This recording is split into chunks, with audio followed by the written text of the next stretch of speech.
Sometimes the hardest thing is not reaching the top, but sustaining the illusion that everything is fine when it has already started to fall apart. For years, Michael Jordan was not only the best player in the world, he was the guy everyone wanted to be. On the court, he was invincible. Outside of it, the image of the loving father, the exemplary husband, the self-made man who had everything under control. But there are stories that are not told in press conferences, that are not seen in television commercials. There are truths that leak in whispers among lawyers, closed rooms, or calls that no one should have heard. And when the weight of that perfect image begins to crack, what is left behind is much more human and much more uncomfortable. This is not the typical story of a star and his romance, nor is it just a scandal told in headlines. It is something more complex, more intimate, more murky, because when love mixes with power, silence with money, and fame with betrayal, the ending is almost never clean. Before being Michael Jordan's ex, Juanita Vinoy already had a story of her own. She wasn't a newcomer. Born and raised on the south side of Chicago, she'd moved between office jobs, commercial modeling, and modest runways while making a living however she could. Nothing out of the ordinary, but with a presence that didn't go unnoticed. She had something: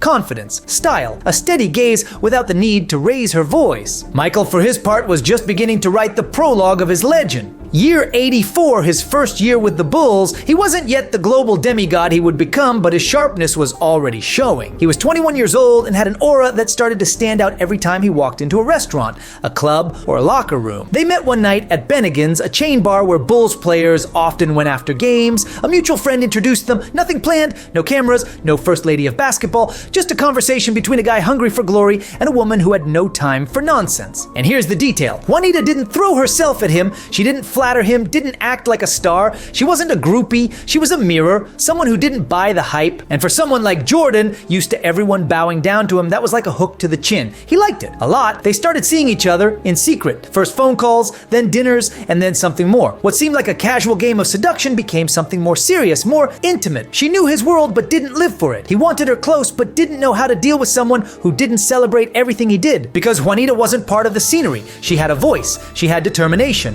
And when that relationship started to gain ground, the first clashes began as well. At this point, there was no press, no scandals, no checks or hidden microphones, just a cold city, two young people trying to figure out what to do with what they were starting to build, and a future that, without them knowing, already came with cracks. The relationship moved forward, slowly but steadily. Michael and Juanita were no longer hiding as much. They showed themselves together. They shared spaces. He was beginning to transform into an idol, and she into the figure who had been by his side from the start. But beneath that calm, something heavier was brewing. Because in 1988, Juanita became pregnant, and that changed everything. Michael didn't react the way she expected, nor the way one would expect from someone who claimed to want to start a family. He pulled away. Silence, coldness, denial. Weeks went by without answers until Juanita, alone, without scandal, but with determination, called in the lawyers. She sent him papers, just like that, directly. What she was asking for wasn't a whim. It was the bare minimum. But on the other side, it wasn't just fear of fatherhood, it was fear of the impact.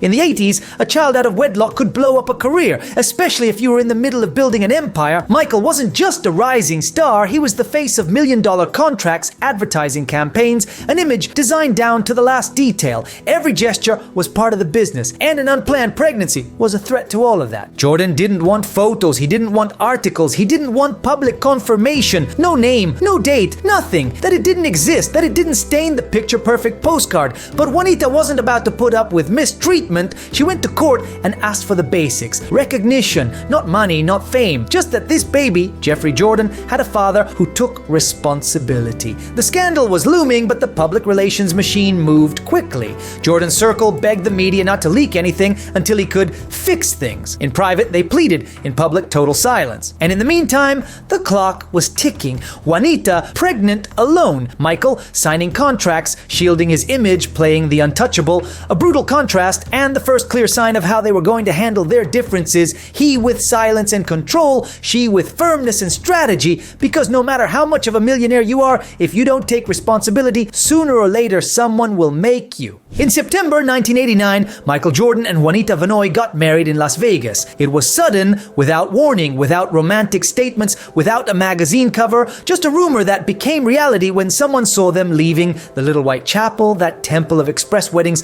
where urgency disguises itself itself as spontaneity, and where many times what is celebrated is not love, but the need to cover something up. There was no viral ring, no designer dress with 17 cameras chasing the walk down the aisle. But there was a guest list that spoke for itself, more than 500 people, including NBA players, celebrities, businessmen, people from the circle. What seemed like an intimate moment turned into an event of public validation. And it wasn't love that was urgent, it was damage control. They were coming from a legal conflict, from a paternity suit that almost exploded in the media, from silent negotiations between lawyers, representatives, and media outlets that received the clear message, this cannot come out like this. Juanita had already achieved what she wanted, that Michael acknowledged the child, but now the pressure was coming from the other side. The image had to be fixed, and marriage was the cleanest solution, the most functional, the most presentable. Jordan was on a sharp upward curve. He was about to become the most famous man on the planet, the face of Nike, the jewel of the NBA, the symbol that anything was possible if you worked hard and didn't make mistakes. A relationship outside the mold could cost him millions, or worse, the respect of the establishment.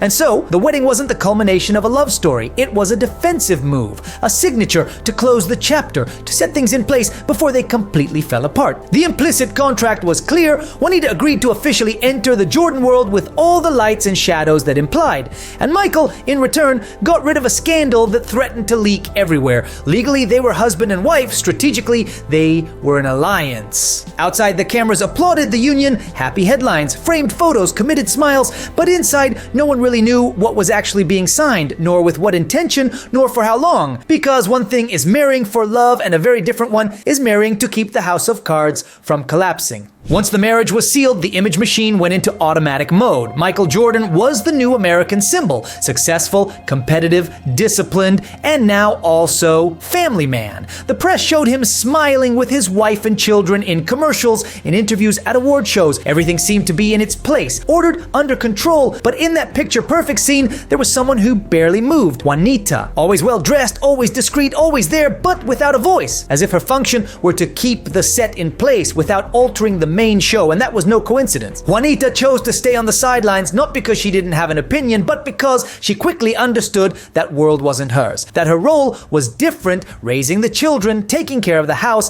maintaining the balance, being the foundation. While Michael became more and more unreachable, she chose not to compete with him for the spotlight, and she did it with a dignity that hurt. She wasn't just decorative, she was the only one who could say no to him and have him accept it. She didn't go to unnecessary events, she didn't give statements, she didn't sell her life. She preferred taking the kids to school, building routines, keeping some sense of normality in a world where everything felt designed for posing, myth-making, constant exposure. In public, they were the perfect family. In private, she was the one putting out fires, the one setting limits, the one who decided when it was time to say no. More than once, she had to cut interviews short, stop paparazzi, or deal with fans who didn't know how to respect personal space. Sometimes she seemed like the villain of the story, but someone had to do it. And it wasn't going to be Michael, he was busy being an idol. She, meanwhile, was the silent shield holding up the structure. For years, she accepted that role without complaining, but that doesn't mean she agreed, nor that she wasn't taking note, because silence doesn't always mean consent. Sometimes it just means waiting for the right moment. At some point along the way, the story stopped holding up. It was no longer enough to smile for the cameras or to appear together in Calvin Klein commercials, because the distance between Michael and Juanita wasn't just emotional, it was geographical, literal. Him traveling all the time, her alone in Chicago with 3 kids, and the rumors as always arriving before the evidence. But Juanita was not naive. For years she listened, observed, waited, bit her tongue, and when she felt there were no more doubts, she didn't choose scandal. She chose precision. She didn't shout in public. She didn't seek revenge. She did something colder, more surgical. She hired private investigators. Yes, in the style of many NBA players' wives who passed around agency names as if they were secret recipes. A kind of parallel network through discreet conversations at charity dinners and get-togethers with wine in hand. The wives knew, and even if they didn't say it, they acted. Juanita, who for a long time had preferred to look the other way, joined the operation, consciously, without margin for error. The instruction was clear. Follow him, see who he was with, when, how, where, photograph him, record him, cross-check data, build the map of a double life sustained by lies that were far too well financed. What she found was not a casual infidelity, it was a system, a circuit, a parallel life, private flights, reserved hotel rooms, different women, many, some recurring, others disposable, sometimes in Chicago, sometimes in Florida, sometimes during road trips, sometimes in his own restaurant, the one he had supposedly opened to spend more time with his family. The harshest part wasn't what she saw, it was what she heard. Audios, recorded conversations, harsh phrases, cruel comments, a logic of power where she, Juanita, was referred to as the one at home, the help, the facade, a secondary character in her own life, and meanwhile, Jordan did everything possible to sustain that world. He paid so people wouldn't talk, maintained long and risky relationships, covered the gaps with gifts, checks, and silence. There was an entire well-oiled structure built to protect him and his myth. But the problem with structures is that when a single piece comes loose, everything trembles. Juanita no longer needed to imagine. She had the evidence. They weren't suspicions, they were facts, dates, names, voices, places, a complete network. What neither of them knew was how much longer she would stay silent or how far she was willing to go. Among all the parallel stories surrounding Jordan, there was one that became too big to hide: Carla Knofel. She wasn't an occasional groupie, nor a lost fan. Carla was a singer, with an irregular career without much luck, but with clear ambitions. And for years, she was part of Michael's life. It wasn't an affair, it was a sustained relationship, with dates, with repeated encounters, with trips, and above all, with money. $250,000. That was the price of silence. Jordan paid her that amount so she wouldn't talk, so she wouldn't tell what she knew, so she wouldn't say what she lived. It wasn't just about avoiding a scandal, it was about protecting a narrative. Because while at home, 3 children and a wife were waiting, still holding up the facade of a perfect family, he was simultaneously negotiating the discretion of a life no one was supposed to know about. But silence doesn't always last. Carla began to talk, first with hints, then with details. And what had been a shared secret became a threat. In her rawest testimony, she claimed that Jordan had told her his marriage with Juanita was a business arrangement, that he didn't love her, that everything was a facade designed to uphold his image as the perfect man, model husband, spotless figure. That was no longer infidelity, it was character demolition, because it wasn't just about cheating on his wife, it was about having reduced her to a decorative figure, about using her as a shield, as a disguise, as a marketing tool. For Juanita, who had been building her own archive with names, dates, and evidence, it was the final confirmation. These weren't just affairs, it was a structural disrespect, systematic, deep. She hadn't been married to a man torn between love and temptation. She had been married to someone who, behind closed doors, denied her very existence. And at that point, something changed. She was no longer a wounded woman, she was a determined one, cold, clear-headed, and with something in her hands far more powerful than fame: the truth. In 2002, after years of building tension, Juanita decided to move. Not with a scandal, not with an interview, with a legal document. She filed for divorce and asked for joint custody, time with the kids, and a civilized separation. Nothing grandiose, but the message was clear: this was over. To the outside world, it was unexpected, but on the inside, it was only a matter of time. For more than a decade, the couple had managed to maintain a flawless facade. No shouting, no headlines, no public cracks, but what isn't seen also wears down, and in their case, that wear was slow, constant, silent. Absences became routine, conversations shorter and shorter, reunions more uncomfortable than happy. They lived in separate houses in different worlds, with schedules that didn't cross and priorities that no longer matched. Juanita wasn't blind to this. She knew she had gone from partner to decorative figure. She knew Jordan was more committed to his image than to his intimacy, and that role no longer interested her. Michael, for his part, understood the risk. If the divorce went through, he wouldn't just lose a relationship, he would lose the narrative balance he had built for years, the image of the man who could do it all, including having the perfect family. And so the reconciliation operation was activated.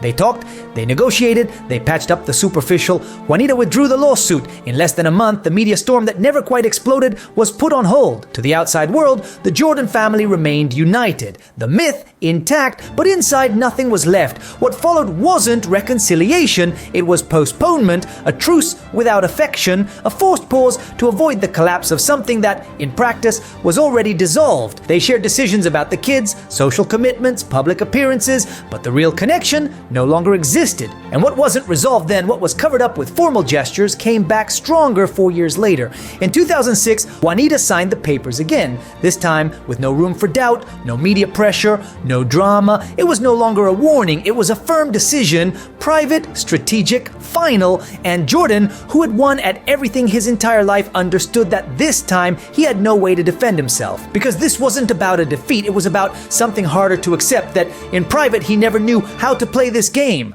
On December 29, 2006, the divorce between Michael Jordan and Juanita Vinoy became official. There was no public war, no media shows, no joint statements, not even photos. It was a quiet signature in an Illinois courthouse while the world kept turning, unaware that in that moment, one of the most private and strategic couples in global sports was coming to an end. The number went down in history, $168 million, the most expensive separation a celebrity had faced up to that point. But the money was just a figure. The real meaning lay in the background. Juanita walked away without scandals, without covers, without selling her story. She left with something more valuable than any check: autonomy. She also kept joint custody of their 3 children, the Highland Park mansion, a luxury penthouse in Chicago, and something she had built over nearly 2 decades, an identity of her own beyond the last name. Shortly after she began operating in the real estate world, she became an agent, sold some of her properties, reinvested. She stayed quiet, but never stagnant. While many expected her to become the ex who came out to tell it all, she chose to disappear.